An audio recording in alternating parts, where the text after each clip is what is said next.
If you think back about 20 years ago, you might remember seeing phone booths and payphones everywhere. On street corners, in subway stations, in restaurants, in bars. But for the most part now, payphones are all gone. And if you had pulled a Rip Van Winkle for the past 20 years and had just woken up, you might conclude that people had lost interest in communicating. No one cared anymore if you were running late. No one wanted to hear the latest gossip. Maybe the culture of me had gotten so out of hand that we'd simply run out of things to say to one another anymore. Now, those of us who typed away on shiny Commodore 64s in the 80s, flipped open wireless cell phones in the 90s, and started salivating 2 days ago when Apple let it leak that their new iPhone 8 with wireless charging is on the way, we know that people still love to talk. They appreciate getting a text if you're running late, missed the bus, #fail, or caught a ride from a friend, #winning. If anything, we're communicating more than ever. Emails, Instagram, text messages, Skype, cell phone calls have all put the phone booth makers out of business. And the phone booth analogy is one we might use for what's happening to mainline churches. All over North America, many Christians are drawing what I think are false conclusions about why they sit in empty churches that were once overflowing with 3 services on a Sunday in the 50s and the 60s. They wonder if the culture of individualism has turned people off asking the questions about right and wrong, destiny or free will, life after death. Why am I here? Who made me? And churchgoers wonder if the others out there have found a way to get along without God. And of course, the big questions still matter. But the truth is that many people feel that they don't particularly matter to the churches. And that's at least in part because many of the church people are huddled inside counting members. #fail. Instead of wandering the streets looking for lost sheep to help. Scattered like sheep without a shepherd, some of them do find their way to enriching, non-religious pastures, replete with fresh water, tender clover, wolf-free nights, while others fall into rocky crevices where they feel stuck for the rest of their lives, or wander through dry, arid landscapes with chronic hunger in their bellies. Harassed and helpless, the harvest of needs is plentiful, but the laborers are few. A congregant from a different church tells a story about a time that he was sitting in the parking lot of a mall when he noticed a woman who was not particularly well dressed for the weather they were having, pushing an old baby stroller that was filled with plastic bags full of bottles that looked like they'd been taken out of people's recycling bins. And a small child sat among the plastic bags, and a preschooler walked beside the woman holding on to the stroller. And as the man in the car dreamt up stories about who this poor family might be, a smartly dressed young man that he recognized as John from his very church came along. Now, John passed the woman, then quickly turned around and called out something to get her attention. And when she turned to look at him, he bent down and pretended to be picking up a $20 bill. And he went up to her and he indicated that she had dropped the money. And he put the bill in the child's lap and then disappeared.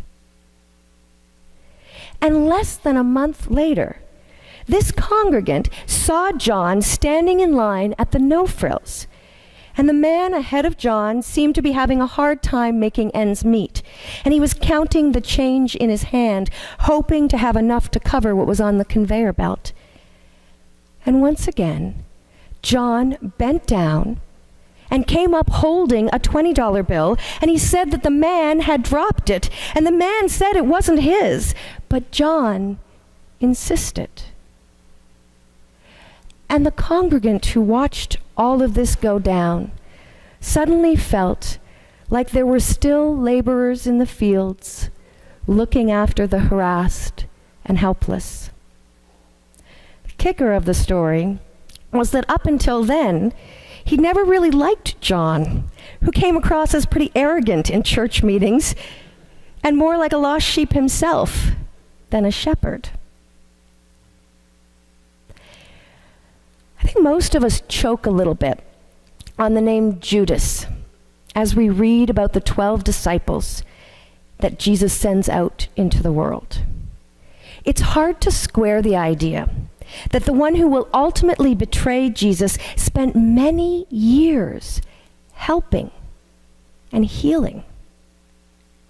And we might also think that having nasty thoughts about the woman in the cubicle next to us at work, or private stories from our own past about the cruel thing that we did to a loved one, means that we are unfit field hands. Perhaps it might be better for someone as flawed as us to stay put inside the church, which is probably exactly what the 12 disciples thought at the time when Jesus came home, tired and sweaty from a long day of healing, and the look in Jesus' eye told the disciples that something was up. But they weren't prepared for him to stretch out his hands and say, "Come. Come, the harvest is plentiful, but the laborers are few. It's your turn." Up until now, they had been content to watch Jesus do the heavy lifting, and now Jesus was asking them to pick up a garden fork and help out. And the 12 probably looked over the crowd and saw so many well put together people living with families in nice houses, people who were better dressed, better fed, smarter and prettier than any of the disciples. And in that crowd that was gathered, there were a lot of people who looked like they were #winning at life. And the disciples must have felt pretty intimidated by the idea of being servant leaders. Which perhaps is why Jesus tells them in Matthew 9 to start small. Don't begin by traveling to some far-off place to convert unbelievers. Don't try to be dramatic by tackling some big public enemy. But go to the lost and the confused people right here in your neighborhood. Show them God's kingdom is here. Bring health to the sick. Raise the dead. Touch the untouchables. Kick out the demons. You have been treated generously, so live generously. That day, when Jesus stretched out his hands over the disciples and prayed for them, maybe it rocked their world, or maybe they felt pretty much the same as they did the day before they were commissioned. The text doesn't tell us. But we do know, what we do know is that they went out into their neighborhoods and lived generously until it became second nature to them. No longer counting up the number of #wins versus #fails in their life. They became #generous with themselves and with others. They spent their weeks in the fields laboring alongside Christ, and their Sabbath chilling out, listening to the scriptures, and allowing the Spirit to renew their souls.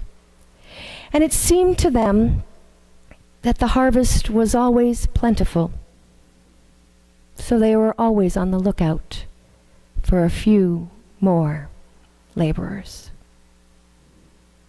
Amen.